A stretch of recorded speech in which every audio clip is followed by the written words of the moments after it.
সন্ধেবেলায় একটু সমুদ্রের পাড়ে যাব না, তাই কি কখনো হয়? তো সবাই মিলে গুছিয়ে নিয়ে বেরিয়েও পড়েছি। এখন 5:53 বাজে, আমরা এখন সমুদ্রের পাড়ে যাচ্ছি। এই যে বাপি, অয়ন, দিদি, আমার পুচকি, এটা মা। চলো। সমুদ্রের পাড়ে যাওয়ার আগে কাকিমাদের ঘরটা একবার তোমাদের দেখাই। এটা হচ্ছে দিদা, একটা ভাই, মাসিমণি, এই যে বনি মানে আমার বোন।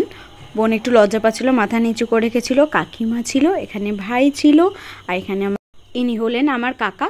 তো চলো এবার আমরা সবাই মিলে সমুদ্রের পাড়ে যাব। আর তার আগে আমাদের পুচকুটাকে একটা দেখিয়ে দিই।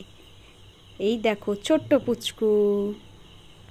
এখানে তো চলে এসেছি সমুদ্রের পাড়ে, আর বাদ বাকি বাবা মা যারা ছিল তারা সবাই গিয়ে চেয়ারে ওখানে বসেছিল সমুদ্রের পাড়ে। আর আমরা এখানে চলে এসেছিলাম মাছ ভাজা খেতে। কি কি খাবো সেটাই দেখছিলাম।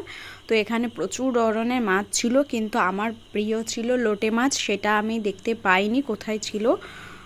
আর এখানে আরও মাছগুলো যা আছে, চিংড়ি মাছ ভাজা আছে, আরও যে মাছগুলো আছে সেগুলোই খাবো।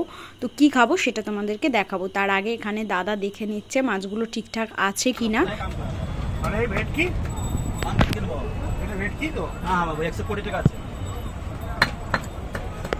ভাই তো পমপ্লেট খায়, ও তো পমপ্লেট খায়, ওরা ডিমি খায়, ডিমি খায়।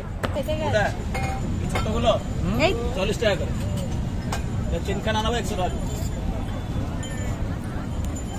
চিংড়ি মাছ চলে এসে ভাজা, এবার আমরা খাবো।